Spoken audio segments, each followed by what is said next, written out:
परम पावन परम आराध्य प्रातः स्मरणीय आचार्य श्री महाश्रमण जी के चरणों में सत सत नमन करते हुए हम आज सुबह का सेशन प्रारंभ कर रहे हैं। त्रिपदी वंदना। वंदे अरहं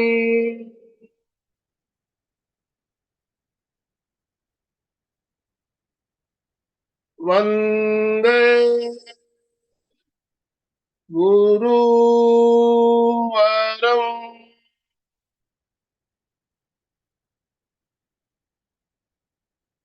वंदे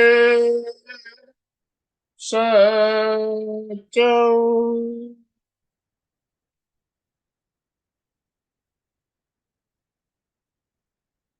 सभी साधक साधिकाओं को जय जिनेन्द्र, सुप्रभात, गुड मॉर्निंग। सभी को गुड मॉर्निंग, ओम अरहम। बंधुओं और बहनों, आज हमारे साथ कोलकाता से जानी मानी साधिका और प्रशिक्षिका मनीषा जी नाहटा हमारे साथ जुड़ी है। मनीषा जी से हम भली भांति परिचित है, पहले भी बहुत बार आपने सेशन लिया हुआ है। एक बहुत ही अच्छी शिक्षा प्रशिक्षक और समाज सेविका हमारे साथ जुड़ी है। आज हमें जो प्रयोग करवाने वाली है साइंटिफिक एस्पेक्ट्स ऑफ अनुप्रेक्षा, और साथ में कुछ हम प्रयोग भी करेंगे। तो मैं ज्यादा समय ना लेते हुए मनीषा जी को मंच समर्पित करना चाहूंगा और सभी से निवेदन, दोनों हाथ ऊपर करते हुए ओम अरहम की ध्वनि के साथ आप मनीषा जी वेलकम कीजिए। मनीषा जी, आपका बहुत बहुत स्वागत। ओम अरहम सर।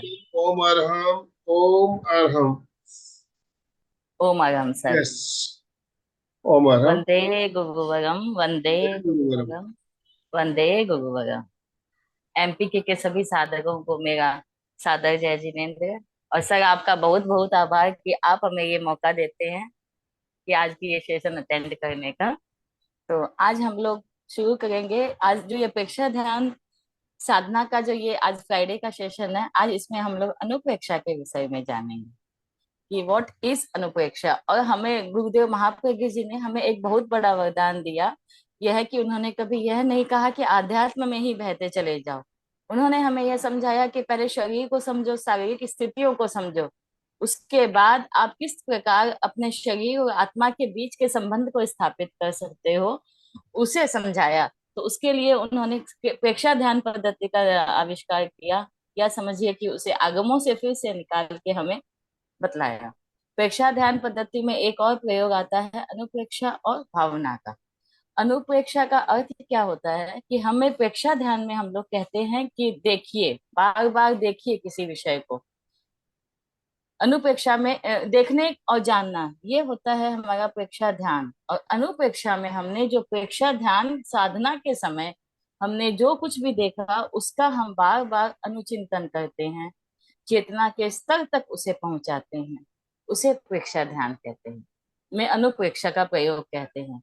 भाव शुद्धि के द्वारा हम अपने भाव शुद्धि कर सकते हैं, इसीलिए प्रेक्षा ध्यान में भाव शुद्धि का बहुत बड़ा महत्व है। मनोविज्ञान में भी ये कहा गया है कि संवेग अगर बार बार आते हैं हमारे ब्रेन में तो वे स्थायी हो जाते हैं, क्योंकि वे हमारे न्यूरॉन्स को एक्टिवेट कर देते हैं। और बाहर के जितने भी हमारे उद्दीपन होते हैं या हमारे बाहरी स्टिमुलेशन जिन्हें कहते हैं, वो जिन्हें जब हमारी इंद्रियां ग्रहण करती है, तो न्यूरॉन के मतलब थ्रू न्यूरॉन वो उन्हें पता है कि हमें क्रोध आया है। तो क्रोध आने के लिए पहले वह जो उद्दीपन है या स्टिमुलेशन है वो पहले हमारे ब्रेन में जाता है न्यूरॉन से। न्यूरॉन यह डिसाइड करता है कि अब हमें उस गुस्से को या क्रोध को फेस पे लाना है या हाथ उठाना है। तो उसके लिए वह वहां उस एरिया में या हमारे शरीर के उस पार्ट में उस उद्दीपन को या स्टिमुलेशन को भेजता है।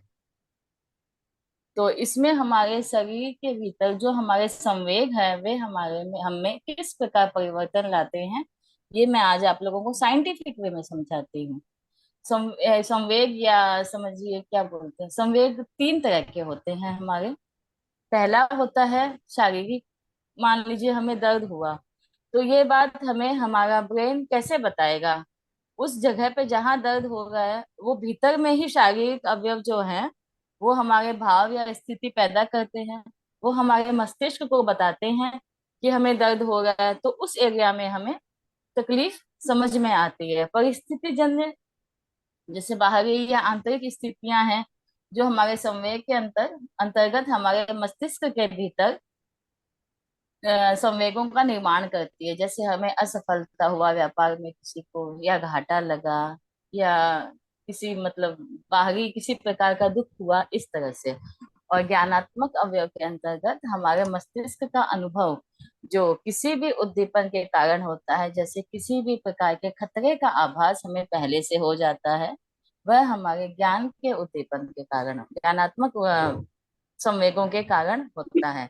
प्रेक्षा ध्यान में अनुप्रेक्षाओं में ऐसे अनेक प्रकार के प्रयोग कराए जाते हैं जिससे हम अपने चित्त को भावित कर सकते हैं और हमारे शारीरिक, मानसिक और भावनात्मक तीनों प्रकार के बीमारियों से हम बाहर निकल सकते हैं। भावना का अर्थ यही होता है कि बार बार अगर हम लोग किसी भी शब्द को बार बार दोहराते हैं तो वह हमारे मस्तिष्क के तीनों स्तरों में, हमारे कॉन्शियस, अनकॉन्शियस और सबकॉन्शियस माइंड, तीनों स्तर पे जाती है और जाके हमारे शरीर को अपने आप हील करने लगती है।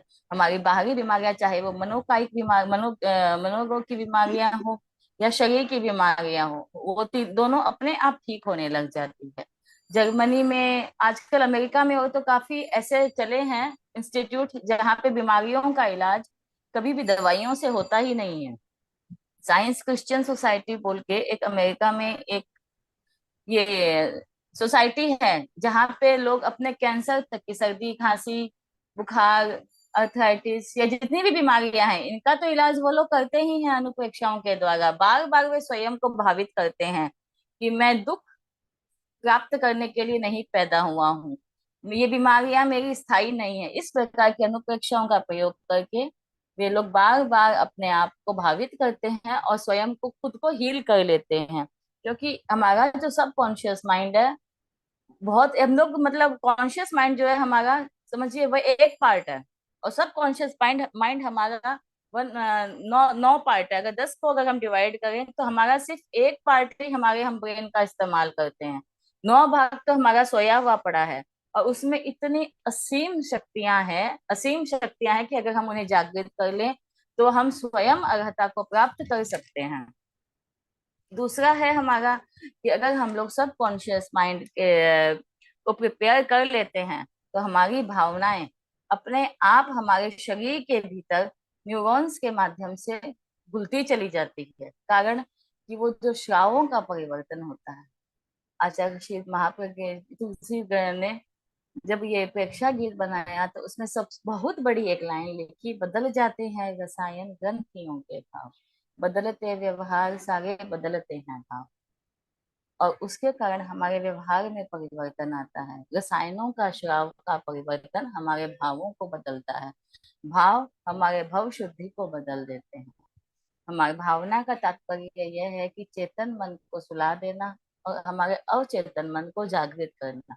तो आचार्य श्री महाप्रज्ञ जी ने इस चिंतन में कहा कि जब हमारा अवचेतन मन जिस समय हमारे पास में नहीं रहता है, तब तक अगर किसी भी शब्द को 2000 क्यों 10,000 बार भी अगर हम दोहराएं तो भी हमें सफलता नहीं मिलेगी। इसीलिए हमें जरूरत है सिर्फ बार बार दोहराने से ही अनुप्रेक्षा नहीं होगी। अनुप्रेक्षा होगी तब जब जब वह हमारे भावों के स्तर तक हमारे शरीर के भीतर पहुंचे, हमारे मानसिक क्रियाओं को कंट्रोल में करे, हमारी भावनाएं उस कंट्रोल में आ जाए कि हम अपने भावों को अच्छे विधायक भावों से प्रेरित कर सके। भावना का अर्थ होता है चेतना के स्तर पर जाना और अनुचिंतन पूर्वक प्रयोग करना। हमारी भाव शुद्धि के द्वारा ही हम अपने शरीर की और मानसिक सभी बीमारियों से छुटकारा पा सकते हैं। और आध्यात्म की दृष्टि से भी अगर हम देखें तो भावनाओं का बहुत बड़ा महत्व है। भावना के द्वारा जब हम अपने संवेगों पर नियंत्रण कर लेते हैं, हमारे भावों पर नियंत्रण हो जाता है, तो सहज ही हम लोग अपने आप राग द्वेष से मुक्त होने की कोशिश करते हैं और कर्मों की निर्जरा अपने आप होने लग जाती है। उसके लिए हमें कुछ अलग से करने की जरूरत नहीं होती है। भावना अनुप्रेक्षा करने के लिए कुछ एक चीजें होती है। कहते हैं महाप्रज्ञ जी ने बताया कि अगर हम लोग सुबह में ध्यान करें और फिर रात को अनुप्रेक्षा करें, अर्थात जो हमने ध्यान में सीखा है उसे हम रात को बार बार रिपीट करें, तो सोने के समय वो हमारे सबकॉन्शियस माइंड में चली जाती है। तो उस समय अगर हम रात को अनुप्रेक्षा करके सोते हैं, ये प्रयोग मैंने भी किया था। अगर हम रात में सब अनुप्रेक्षा का प्रयोग करते हैं तो क्या होता है कि वो हमारे भीतर, शरीर के भीतर चली जाती है और हम रात में भी कई बार वो शब्द बार बार हमें रिमाइंड होते रहते हैं। जब मेरे घुटने में दर्द आया था, मैंने सर से मैसेज भी किया था कि सर मैं स्वास्थ्य केंद्र अनुप्रेक्षा का आपका वीडियो करके प्रयोग की, मुझे बहुत लाभ हुआ था। तो सुबह भी मैं करती थी अनुप्रेक्षा का प्रयोग और शाम को भी, रात को भी करती थी। पर मैंने भी ये अनुभव किया, जब हम लोग रात को अनुप्रेक्षा करके सोते हैं तो वो हमारे सबकॉन्शियस माइंड के भीतर चली जाती है और वो शब्द अपने आप हमारी बॉडी को हील करते चले जाते हैं। हील अपने आप होने लगती है। शारीरिक और मानसिक जो भी बीमारियां हो, चाहे वो आज के जमाने में एंजाइटी कितनी होने लग गई है, छोटे छोटे बच्चे भी सुसाइड करने लग गए हैं। तो इसलिए मुझे लगता है कि बच्चों को तो सबसे पहले रात को जितना भी उन लोगों ने पढ़ा हो दिन भर में, उन्हें अनुप्रेक्षा का प्रयोग करा के ही बोलना चाहिए कि अब सोने जाओ, ताकि वो मानसिक रूप से स्वस्थ रहें। इंटेलिजेंट होना बड़ी बात नहीं होती है। इंटेलिजेंसी के साथ सही समय पे सही डिसीजन लेना कि हमें इस परिस्थिति में क्या करना है, यह एक बहुत ही बड़ी बात होती है।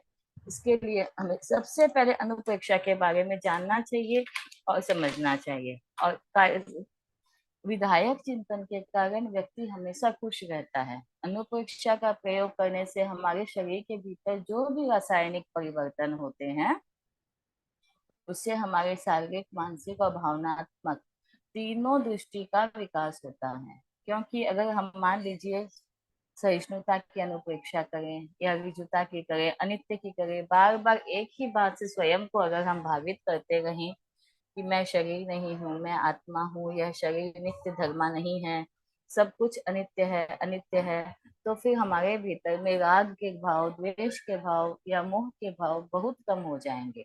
कारण यह है कि हमारे हमारे मन के भीतर यह बात फीड हो जाती है कि जब सब कुछ कुछ भी अपना ही नहीं है तो मोह है किस चीज का, राग द्वेष है किस चीज के प्रति। इसके लिए जो ये रासायनिक परिवर्तन है, उसमें भावों का रासायनिक परिवर्तन होने का सबसे बड़ा और अहम पार्ट अनुप्रेक्षा और भावनाएं ही निभाती हैं। अनुप्रेक्षाएं 12 प्रकार की होती है, ये तो आप सबको पता ही होगा। 12 भावनाएं होती है, अनित्य भावना, आचरण भावना, एकत्व भावना, अन्यत्व भावना। तो इस प्रकार हम जितनी भी भावनाओं का हम प्रयोग करते हैं, वे सभी हमारे भीतर के भावनात्मक दृष्टि से हमें स्ट्रांग बनाती है। भावनात्मक ही नहीं, शारीरिक दृष्टि से भी स्ट्रांग बनाती है। जा अनुप्रेक्षा का प्रयोग अगर रेगुलर करें तो मुझे लगता नहीं है कि हमें ज्यादा डॉक्टरों की जरूरत भी है। कलकत्ता में डॉक्टर पीके बनर्जी बोल के होम्योपैथिक बहुत बड़े डॉक्टर हैं। उन्होंने आचार्य श्री महाप्रज्ञ जी को बताया, वो बंगाली हैं, फिर भी उन्होंने बताया कि मैं अपने मरीजों को दवाइयां देता हूँ पर उसके साथ मैं उन्हें प्रेक्षा ध्यान के प्रयोग, अनुप्रेक्षा के प्रयोग भी सिखाता हूँ। और उन्हें मैं कहता हूँ मेरी दवाइयां तो 25% काम करेगी, बाकी 75% काम जो है इन अनुप्रेक्षा के प्रयोगों का ही है। हमेशा इस बात से अपने आप को हील करते रहो कि मैं स्वस्थ हूँ, मैं स्वस्थ हो रहा हूँ, इस तरह से। और ये बात महाप्रज्ञा जी ने खुद अपने एक प्रवचन में ही बताई थी। बहुत साल पहले डॉक्टर पीके पनेर जी थे, कलकत्ता के बहुत प्रसिद्ध होम्योपैथिक डॉक्टर थे। उन्होंने भी इस तरह से, ये जरूरी नहीं है कि हम आचार्य श्री महाप्रज्ञा जी हमें ही मिले हैं तो हम ही उसका लाभ उठाते हैं। अनेकों अनेकों डॉक्टर्स और अनेकों अनेकों रिसर्च इंस्टीट्यूट के लोग हैं जिन्होंने इन प्रयोगों को किया है। और मुझे तो ये बताकर बहुत मतलब अच्छा लगता है कि जब मैं जयपुर गई थी जीवन विज्ञान का एग्जाम देने, तो जैनी तो बहुत कम थे वहाँ। पायलट, लोको पायलट, बड़े बड़े प्रोफेसर, मैथ्स के प्रोफेसर थे, ये बताने के लिए कि जब हम लोग प्रेक्षा ध्यान या अनुप्रेक्षाएं करके सोते हैं तो उसके बाद हमें हमारा काम करने में 100 नहीं 200% हमारी एबिलिटी बढ़ जाती है। आश्चर्य तो मुझे इस बात पे लगा कि जिस चीज को हमारा जैन कम्युनिटी भूल गया है उसको अदर कम्युनिटी के लोग एकदम अच्छी तरह अपना गए हैं सर। मैंने खुद, मतलब मैंने उन लोगों से बात की तो उन्होंने कहा, मुझे तो शर्म आने लग गई कि मैं इतनी कम एजुकेटेड हूँ। वहां बड़े बड़े प्रोफेसर्स आए थे ये प्रेक्षा ध्यान का एग्जाम देने के लिए। उन्होंने कहा अगर आपने प्रेक्षा ध्यान को सीख लिया, भावों के रासायनिक परिवर्तन को समझ लिया, तो आप किसी भी परिस्थिति में से अपने आप को निकालने में सक्षम हो सकते हैं। क्योंकि पढ़ना ही इम्पोर्टेंट नहीं होता है, उसके साथ उस पढ़ाई का या ज्ञान का सही दिशा में जाना। जिस तरह से कहा जाता है ना कि राजा का राज्य करना इम्पोर्टेंट होता है, राज्य का प्रबंधन इम्पोर्टेंट होता है, वैसे ही सिर्फ पढ़ना या इंटेलिजेंट होना या अच्छे पद पर आना ही जरूरी नहीं होता है। जरूरी होता है उस कार्य का सही दिशा में चलना। तो उसके लिए आप सभी अनुप्रेक्षाओं का प्रयोग हमेशा कीजिए। आज के जमाने में लोग जो इतने ज्यादा शॉर्ट टेम्पर्ड हो गए हैं, बात बात पे बच्चों को जगह सा डांट तो मोबाइल के लिए रोज सुनने को आता है, सुसाइड कर लिया, ये कर लिया, या घर छोड़ के भाग गए। ये क्यों होता है? क्योंकि उसमें कष्ट को सहन करने की या परिस्थिति को सहन करने की उन लोगों में सहिष्णुता की क्षमता नहीं है। वे सहन करना ही नहीं चाहते हैं।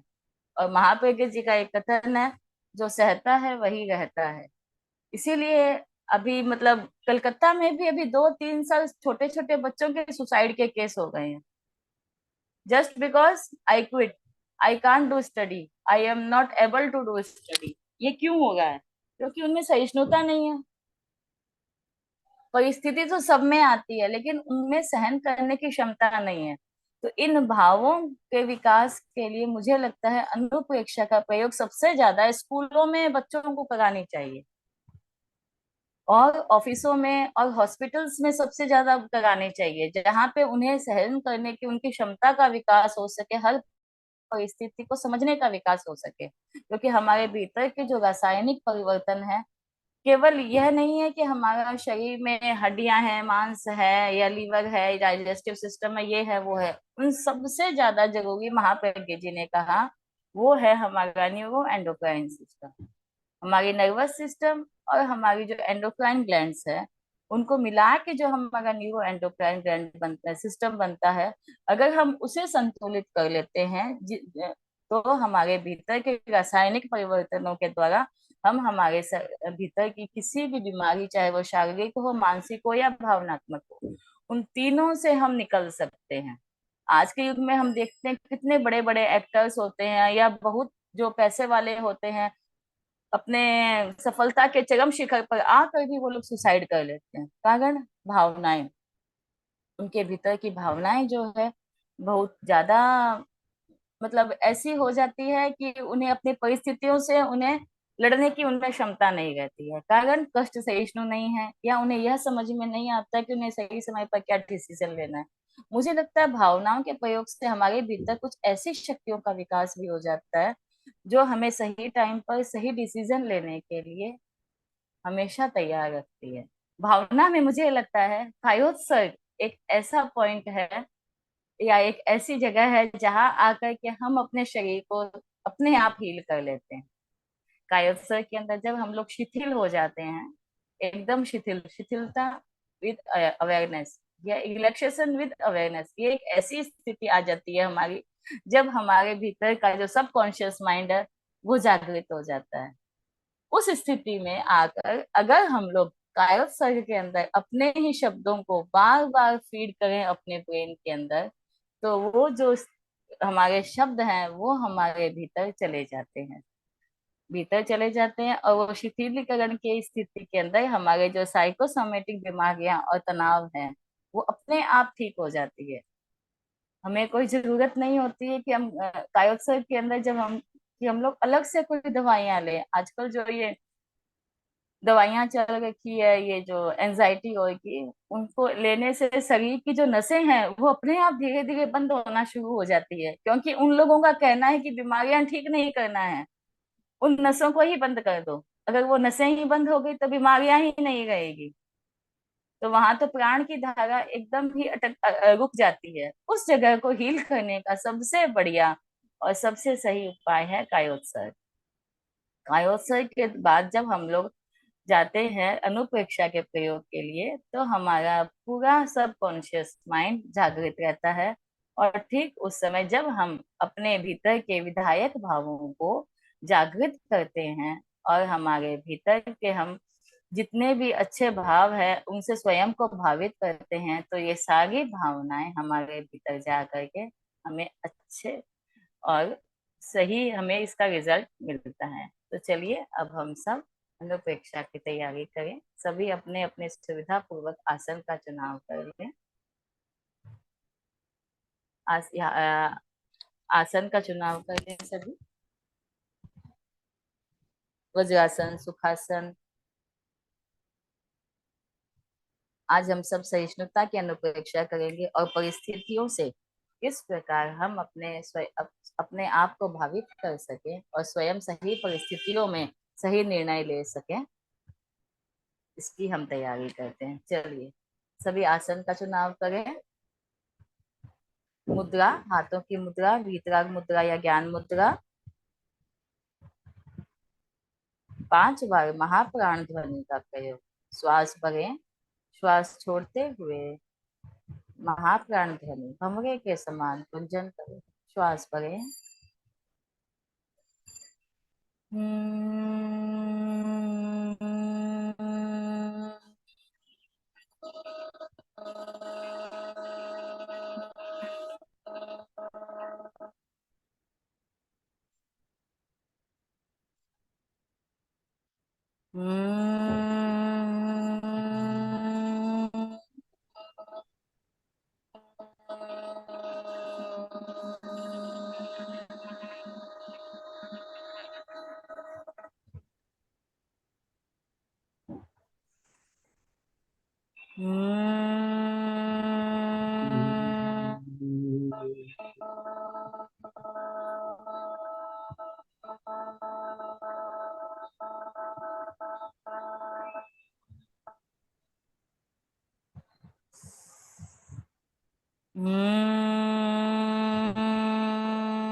कायोत्सर्ग। शरीर को स्थिर और शिथिल करें।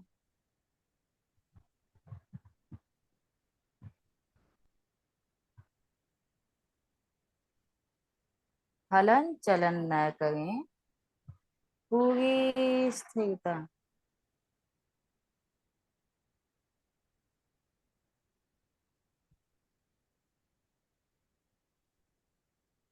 प्रतिमा की भांति शरीर को अडोल रखें।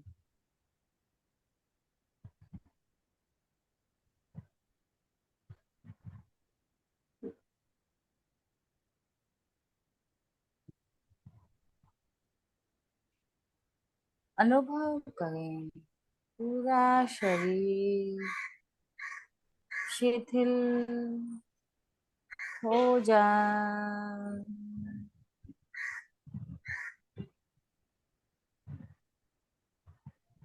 शिथिल हो जाए।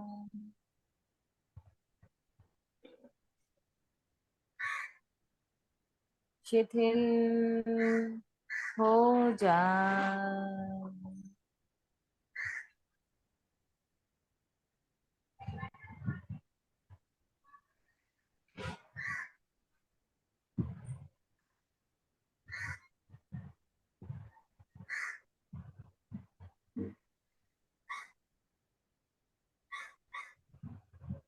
अनुभव करें पूरा शरीर शिथिल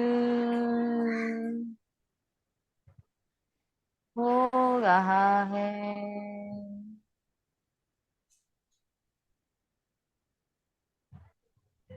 शिथिल हो रहा है। शरीर शिथिल हो रहा है।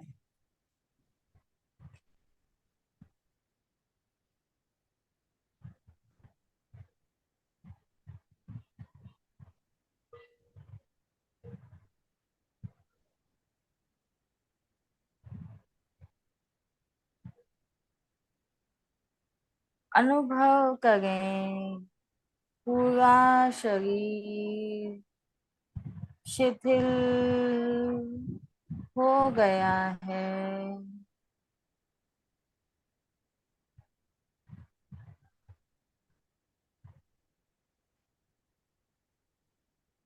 शरीर शिथिल हो गया है। Total relax.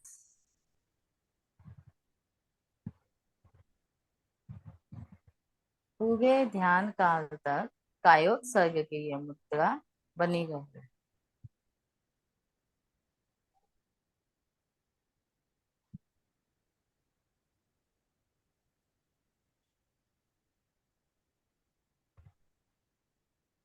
अनुभव करें अपने चारों ओर मयूर की गर्दन की भांति नीले रंग के परमाणु फैले हुए हैं।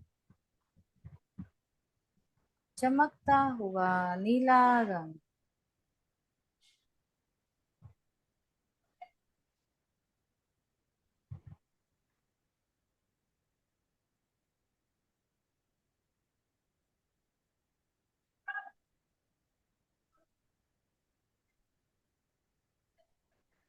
प्रत्येक श्वास के साथ नीले रंग के परमाणु शरीर के भीतर प्रवेश कर रहे हैं।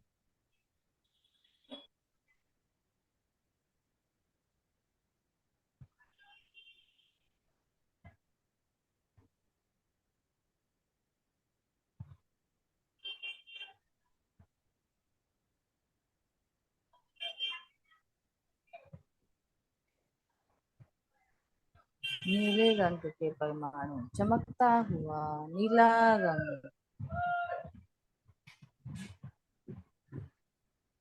प्रत्येक श्वास के साथ नीला रंग आपके शरीर में प्रवेश कर रहा है।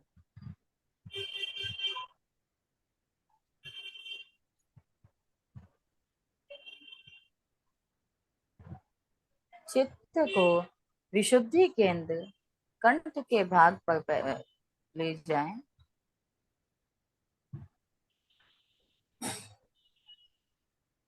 वहां नीले रंग का ध्यान कर।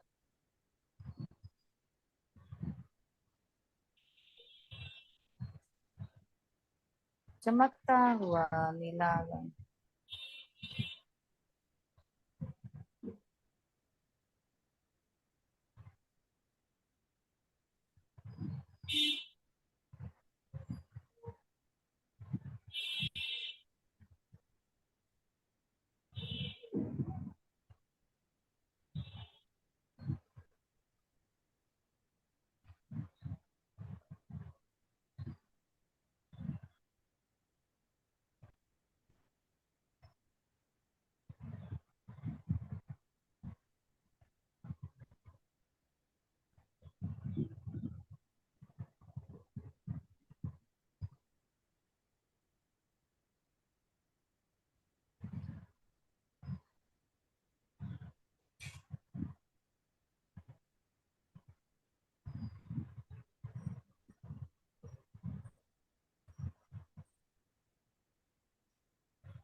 ज्योति केंद्र पर ध्यान केंद्रित करें।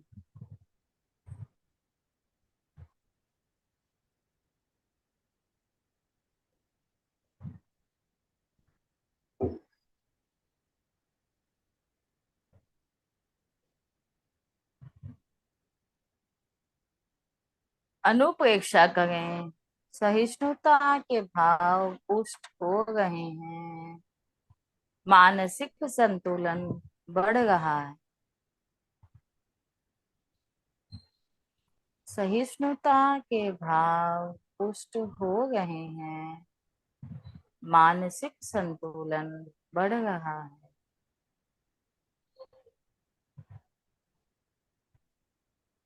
सहिष्णुता के भाव पुष्ट हो रहे हैं। मानसिक संतुलन बढ़ रहा है।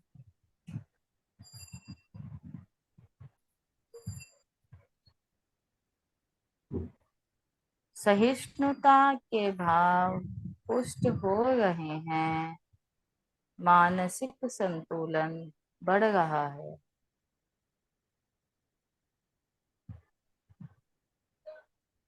सहिष्णुता के भाव पुष्ट हो रहे हैं। मानसिक संतुलन बढ़ रहा है। सहिष्णुता के भाव पुष्ट हो रहे हैं। मानसिक संतुलन बढ़ रहा है।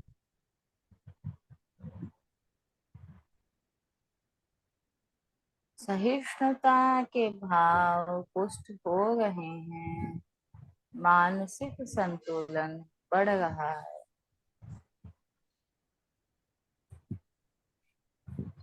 सहिष्णुता के भाव पुष्ट हो रहे हैं। मानसिक संतुलन बढ़ रहा है।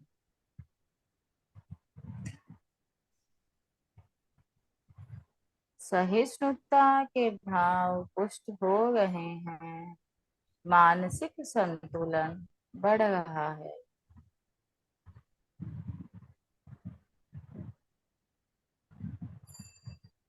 नौ बार मानसिक उच्चारण करें।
अनुचिंतन करें।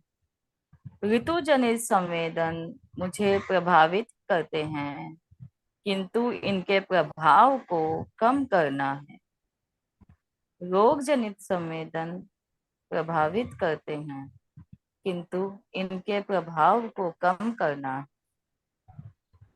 सुख दुख मुझे प्रभावित करते हैं, किंतु इनके प्रभाव को कम करना है। अनुकूलता, प्रतिकूलता मुझे प्रभावित करते हैं, किंतु इनके प्रभाव को कम करना है।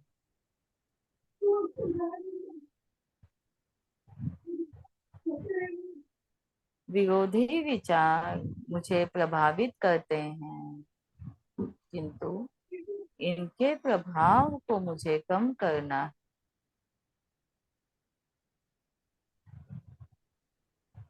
विरोधी स्वभाव मुझे प्रभावित करते हैं, किंतु इनके प्रभाव को कम करना है। विरोधी रुचि मुझे प्रभावित करती है, किंतु मुझे इसके प्रभाव को कम करना है।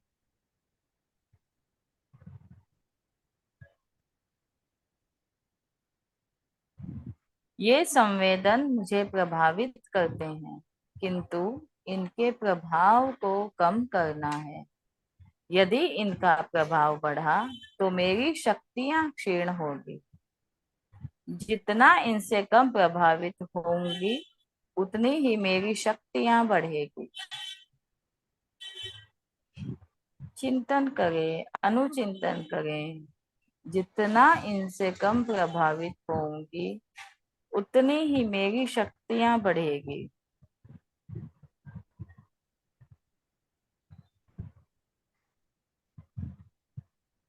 हमें शक्ति संपन्न बनना है, इसलिए सहिष्णुता का विकास मेरे जीवन की सफलता का महामंत्र है।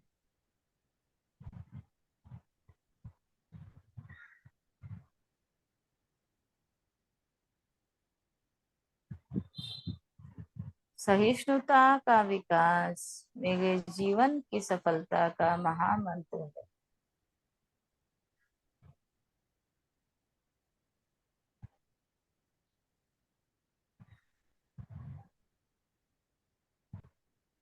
अगर जीवन में सफल होना है तो सहिष्णुता का विकास करना ही होगा।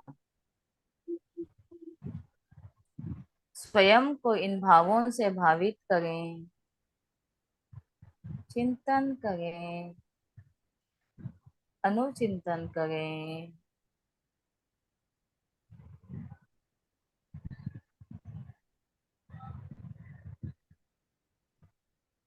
अनुचिंतन करते करते अनुभव के स्तर पर आए।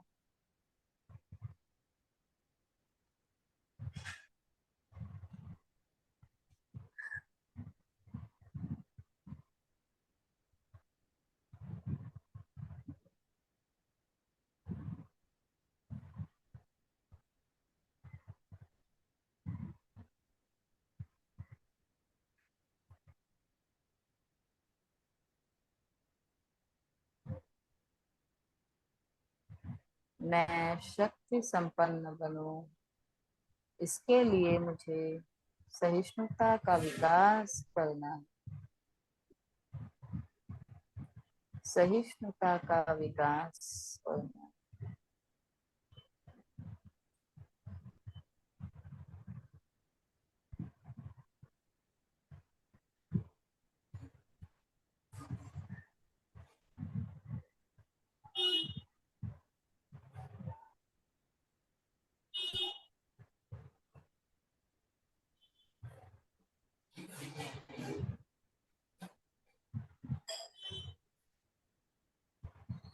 दो तीन लंबे श्वास लें।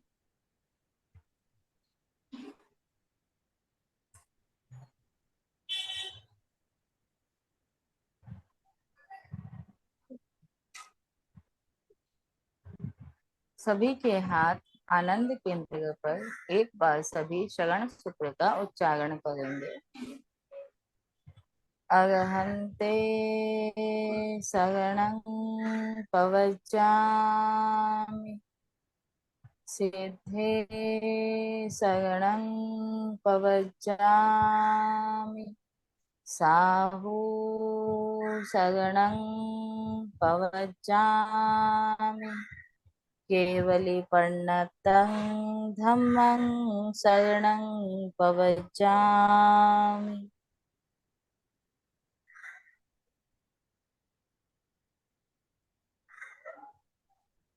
दोनों हाथों का संपुट बनाकर अंधेरे में आंखें टिमटिमाते हुए पुनः प्रकाश में लौट आए।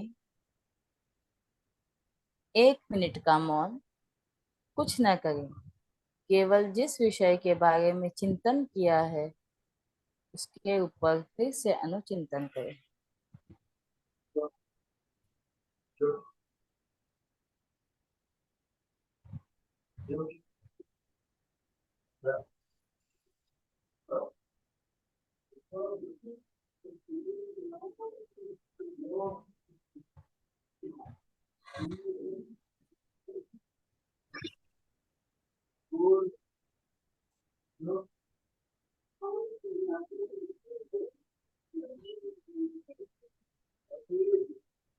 ओम अरहम।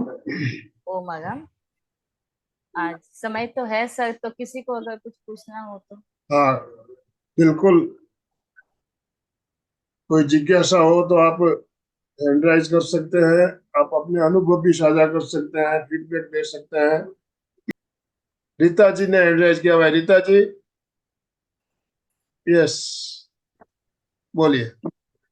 दी जैसे अनुप्रेक्षा करते हैं तो पर थोड़ी तो दी हुई है जैसे ज्ञान किरण में सब, तो उसके अलावा भी किसी दूसरी चीज की भी अनुप्रेक्षा कर सकते हैं क्या? हाँ, अमूर्त चिंतन जो किताब है ना, वो अनुप्रेक्षा के विषय पर ही है। तो क्या उसके किताब है दी? अंदर अमूर्त अमूर्त चिंतन। अमूर्त अमूर्त चिंतन। चिंतन, देखिए हाँ, इस किताब पे आचार्य श्री हमारा एक सीरियल, महाप्रज्ञा जी की है मंजू ना। जी ने सीरियल लिया था, आपको याद होगा, और उसमें उन्होंने बहुत सारे प्रयोग करवाए थे। और करीब करीब वो सीरियल मेरे ख्याल से 6 महीने तक चला था हमारा। जितनी भी अनुप्रेक्षा और भावना, उसके ऊपर बहुत एक एक भावना पर उन्होंने प्रयोग करवाए हुए अमूर्त चिंतन। तो उस सीरियल के एक एक वीडियो को आप देख सकते हो हमारे चैनल पे जाके। तो उसमें सारे वीडियो मिल जाएंगे आपको।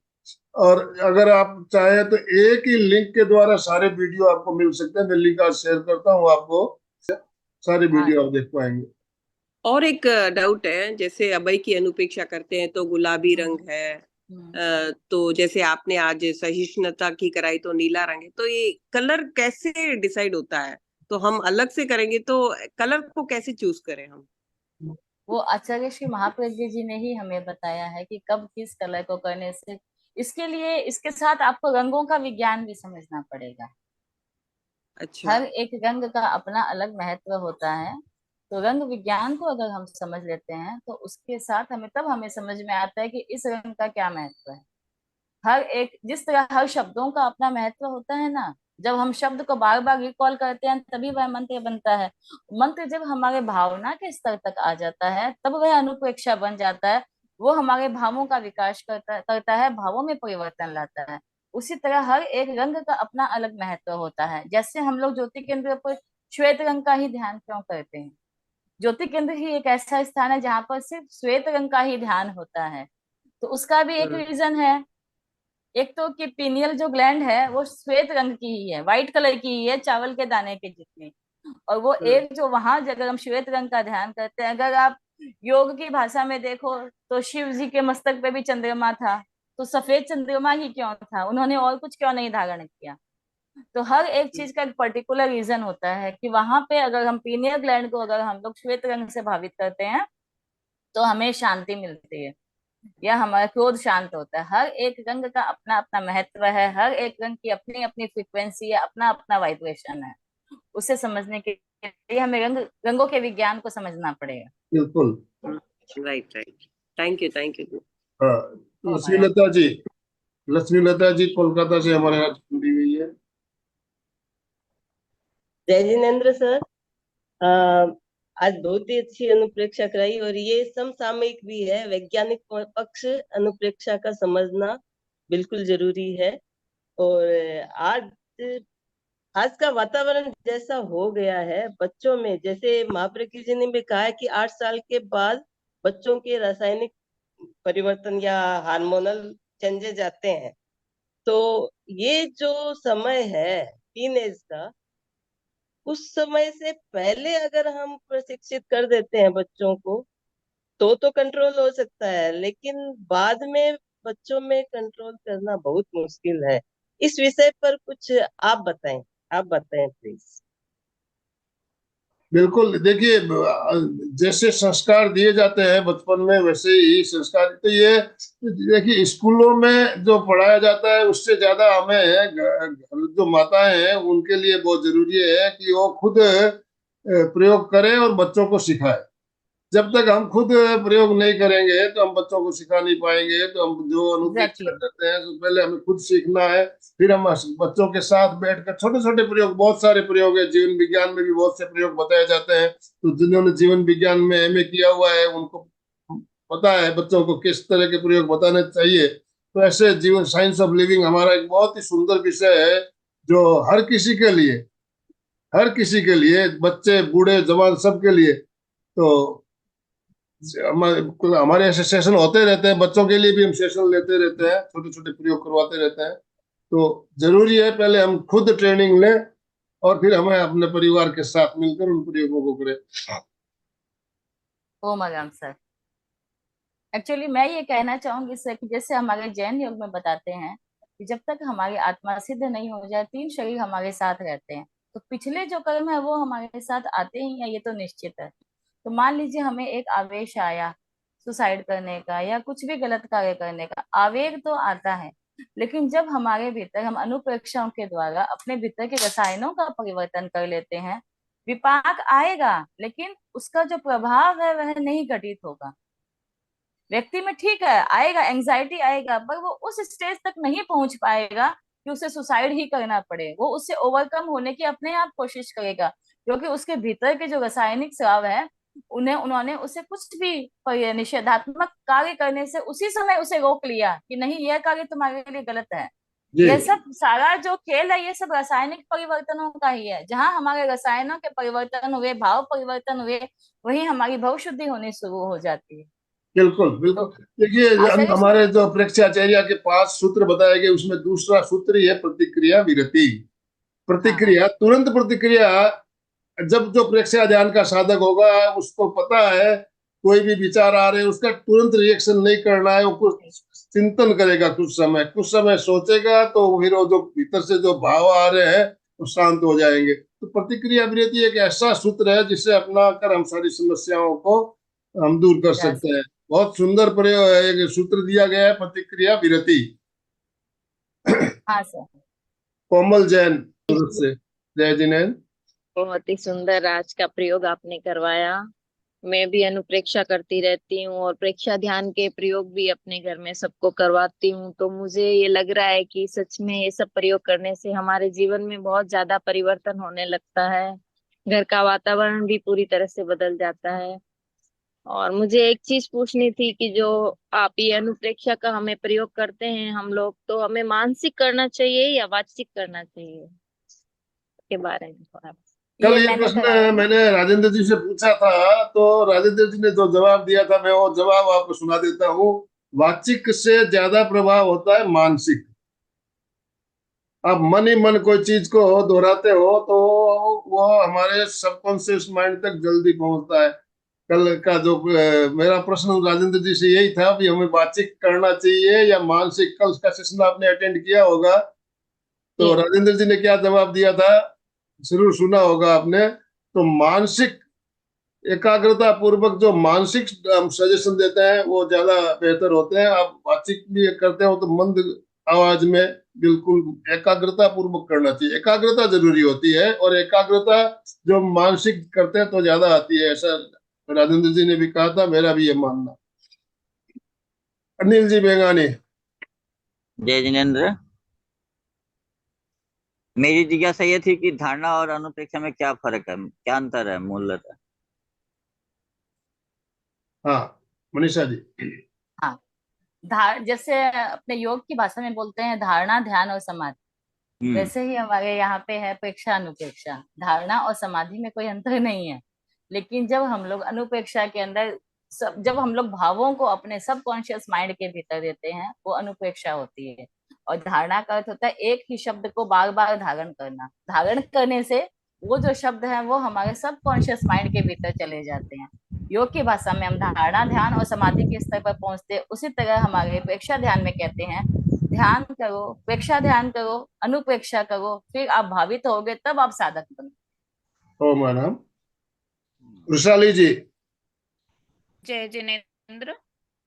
मुझे प्रश्न पूछना था कि बच्चों के लिए अलग ध्यान और बड़ों के लिए अलग ध्यान रहता है क्या, ये पूछना था। नहीं नहीं, और कल तो पाव पाव से अंगुली से लेकर ऊपर तक पूरा सफेद रंग का ही ध्यान करवाया था, वो अलग था, मतलब वो भी प्रश्न था।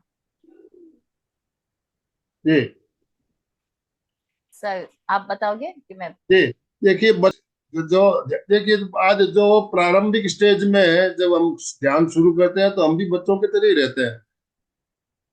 हम भी बच्चों की तरह ही रहते हैं, ध्यान में मन लगता नहीं है, चंचलता रहती है।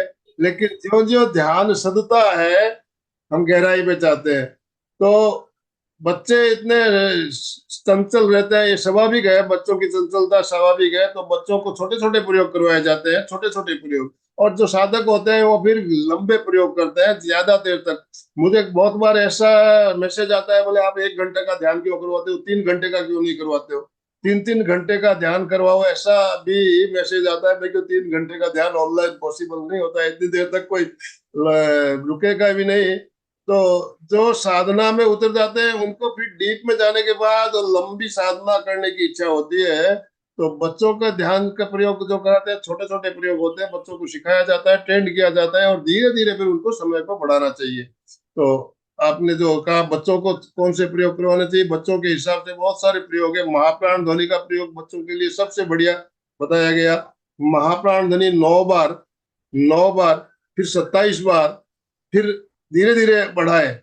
तो ये 9 बार महाप्राण ध्वनि तो कोई भी बच्चा कर सकता है। तो बच्चों को आप महाप्राण ध्वनि से शुरू करवाइए पहले।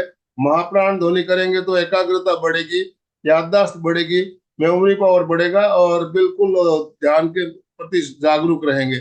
महाप्राण ध्वनि के बाद एक छोटे प्रयोग और भी कराते हैं बच्चों को, जो ज्ञान को विकास के लिए ध्यान करवाते हैं। अपन मंत्र बताया गया, नमो नाणस्य ज्ञान के लिए सर, हाँ, नमो पीले रंग। नाणस्य, ये मंत्र बच्चों के लिए बताया गया। नमो नाणस्य मंत्र का ध्यान करवाते हैं, तो वो भी 9 बार, 27 बार। तो इस तरह से छोटे छोटे प्रयोग बच्चों के लिए बताए गए। हाँ।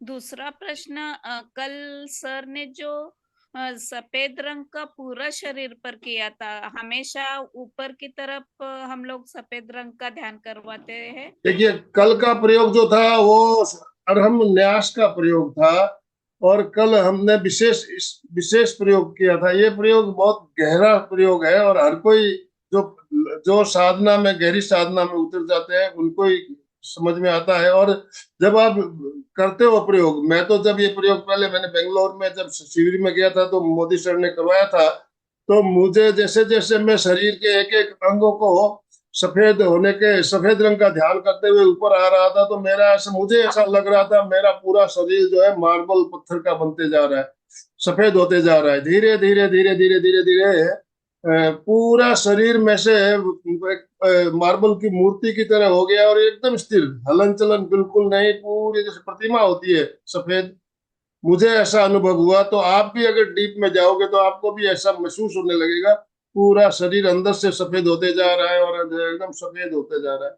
उसके बाद कल मोदी जी ने कहा था आप अपने चारों ओर सफेद रश्मियों का अनुभव करें, फिर अंदर पूरा शरीर सफेद हो गया है। तो इस तरह से आपको अनुभूति होने लगेगी आप डीप में जब जाएंगे। फिर वहां से वापस आने की इच्छा नहीं होती है, वापस आने की इच्छा, शरीर में हलन चलन भी मंद हो जाता है, श्वास भी मंद हो जाता है। श्वास भी जो चल रहा है हमें पता नहीं चलता कि श्वास चल रहा है हमारा, इतना अपन गहराई तक जा सकते हैं। सुशील जी ने अपना वीडियो ऑन किया। सुशील जी कुछ पूछना है? जय जिनेन्द्र मनीषा जी, आपने एक बात कही कि हम लोग वंचित रह रहे हैं और दूसरे लोग फायदा उठा रहे हैं। ये बड़ी विडंबना है हमारे लिए, बहुत बड़ी विडंबना है सर। अभी मैं संडे को रणजीत सर की क्लास में था, उन्होंने एक बड़ी मार्मिक बात कही कि 100 साल बाद इसकी खोज होगी कि जिस समाज के मुखिया ने ये अवदान दिया है वो समाज वंचित कैसे रह गया। और सर मुझे तो ये बताने में भी शर्म आती है, जब मैंने सुशील जीवन जी विज्ञान का एक एग्जाम कहावत है, दिया था। दिए तले अंधेरा, दिए तले अंधेरा जो कहावत है वो बिल्कुल सही है। दिए के तले हमेशा अंधेरा ही होता है। दिया लोगों को प्रकाशित करता है, लेकिन उसके खुद के नीचे अंधेरा रहता है। और दूसरी मैडम ना ये है कि 50 साल बाद भी आज कायोत सर के बारे में हमारे लोगों को बताना पड़ रहा है। पढ़ रहा है। बिल्कुल। मधु जी ने अपना आपको अनम्यूट किया है। मधु जी बोलिए। सुशील जी जैसा कह रहे हैं वो बिल्कुल सत्य है। मैं भी पंजाबी हूँ और जब मैं क्लासेस लिया करती थी, आप बिलीव करो, कोई भी जैनी नहीं होते थे। मुस्लिम्स, पंजाबी, महाराष्ट्रन्स बहुत होते थे। और जैनी तब आया करते थे जब साध्वी जी लोग आते थे या महाप्रज्ञ जी या कोई भी संत आते थे। उन दिनों वो लोग बहुत होते थे, अदरवाइज कोई नहीं। जितना भी ध्यान की साधना करते हैं वो सब दूसरे लोग कर रहे हैं, फायदा वो लोग ले रहे हैं। मैं भी उनमें से एक हूँ। ओम मैं हर जितना ओ मैं मैडम। हाँ जी, उम्र। तो अभी भी मैं इतनी बीमार हूं, पर मैं इन्हीं से ठीक होके आती हूँ बार बार। ओम मैं हर। इसी चक्कर में से होकर फिर आती हूँ।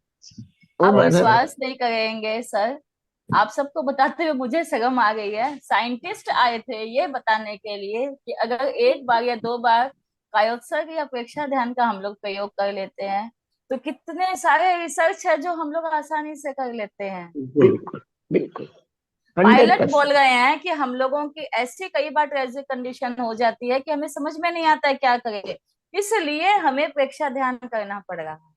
फिर भी ओम हम हर। आशावादी रहे, आप जैसे लोग आगे बढ़ा रहे हैं, ये बहुत बड़ी बात है, गुरुदेव की बड़ी कृपा मैं है। तो चाहूंगी, आचार्य श्री महाप्रज्ञ जी ने एक बात सबसे कही थी, हम अभी धार्मिक नहीं हो सकते हैं, इस आगे में आध्यात्मिक भी नहीं हो सकते हैं। एक अगर हम अच्छी जीवन शैली खुद की बना ले तो शायद हमारे भावों को हम शांत करके, सही करके या सही दिशा में मोड़ के एक अच्छा जीवन जी सकते हैं। धार्मिक आध्यात्मिक बाद में बनते हैं, पहले एक अच्छा मानव बनते हैं, एक अच्छे संस्कारी व्यक्ति बनने की कोशिश करें। भावना का सबसे बड़ा और सबसे इम्पोर्टेंट एस्पेक्ट यही है कि हम एक अच्छे मनुष्य बनने की कोशिश करें। बहुत बढ़िया। तो बहुत शानदार चर्चा सत्र भी हमारा चला। अब समय संपन्न हो रहा है, हम समापन की ओर चलेंगे।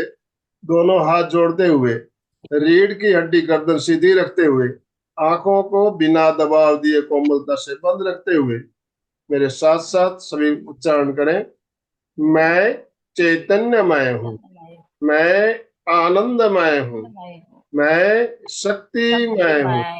मेरे भीतर अनंत चैतन्य का, अनंत आनंद का, अनंत शक्ति का सागर लहरा रहा है। इसका साक्षात्कार करना ही मेरे जीवन का परम लक्ष्य है। हमारा आज का दिन मंगलमय हो, आनंदमय हो, शांतिमय हो। इन्हीं शुभ भावनाओं के साथ ओम शांति शांति शांति। कृतज्ञोस्मि, हम सब गुरुदेव के आभारी हैं। कृतज्ञोस्मि, हम सब हम गुरुदेव सब परम पूज्य गुरुदेव का। बहुत बहुत धन्यवाद मनीषा जी आपका, एमपी के फिटनेस ओम क्लासेस सर। और कल्याणम योग केंद्र की तरफ से जितने भी भाई बहन हमारे साथ जुड़े सभी का बहुत बहुत धन्यवाद, बहुत बहुत आभार। हाँ, अशोक जी आपको कुछ कहना हो तो फीडबैक देते हुए आप स्लोगन करो। जय जिनेन्द्र। आज का प्रोग्राम सुन के एक विचार आ रहा था मन में कि अपन बीमार क्यों होते हैं। तो उनके 3 कारण होते हैं, शारीरिक, मानसिक और भावात्मक।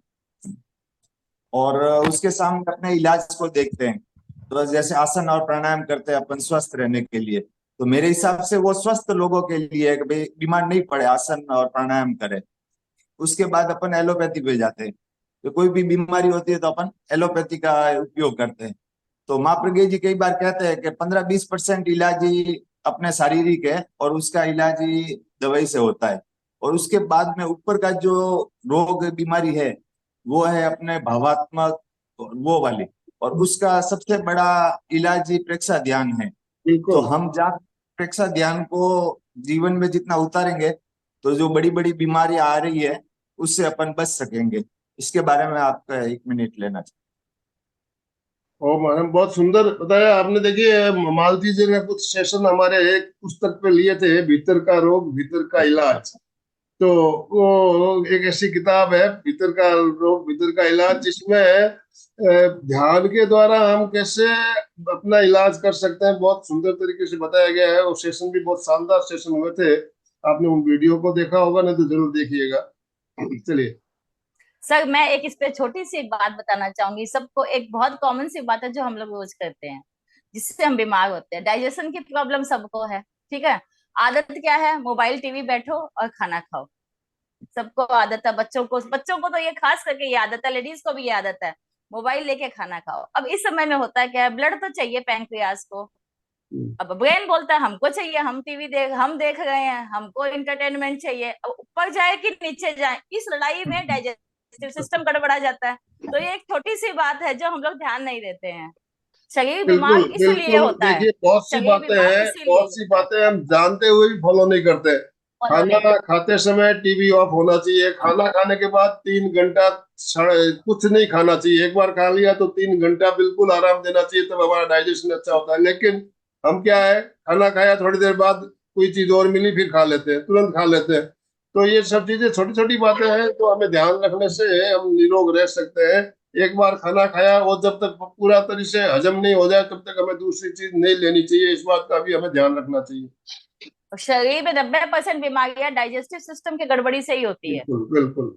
चलिए जय स्लोगन बोलिए जिनेन्द्र। अशोक जी। जय जिनेन्द्र। इसका यही तात्पर्य होता है कि भाई अपने खाने की बजाय खाने को पचाने पे ज्यादा ध्यान देना चाहिए। इन्हीं शुभ भावनाओं के साथ में सभी साधक साधिका एक साथ में उच्चारण करेंगे। फिटनेस का डोज 1 घंटा घंटा रोज। रोज, फिटनेस का डोज 1 घंटा घंटा रोज, रोज। फिटनेस का डोज 1 घंटा घंटा रोज। रोज। शांता जी ने अपना वीडियो ऑन किया। शांता जी कुछ कहना है आपको, अनम्यूट कर सकते हो आप। अनम्यूट ऑप्शन दे रहा हूं मैं आपको। यस शांता जी बोलिए, अनम्यूट कीजिए। जो ये बताया बहुत ही इफेक्ट है। अपन लोग इतना लाभ नहीं उठा रहे हैं, अपने समाज के लोग जितना दूसरे लोग उठा रहे हैं। मैंने भी प्रेक्षक ध्यान के 2 शिविर किए थे, उसके बाद जो चेंजेस आए, कभी मैं अनुभव अपना बताऊंगी किसी टाइम रहा 5-10 मिनट का, तो ओम जरूर अरहम। बताऊंगी। ओम हाँ, अरहम। ओम अरहम। तो आज का ओम सेशन हम ये एंड कर रहे हैं, और आप अपने फीडबैक लिख के जरूर भेजिए। मैंने जो बात कही इस बात का आप गौर कीजिए। 2 ही लाइन लिखिए, लेकिन लिखना जरूरी है। लिख के भेजेंगे तो आपके जो भी सुझाव, जो भी आपके विचार है, हजारों लोगों तक पहुंचेंगे और फिर लोगों को प्रेरणा मिलेगी। ओम अरहम।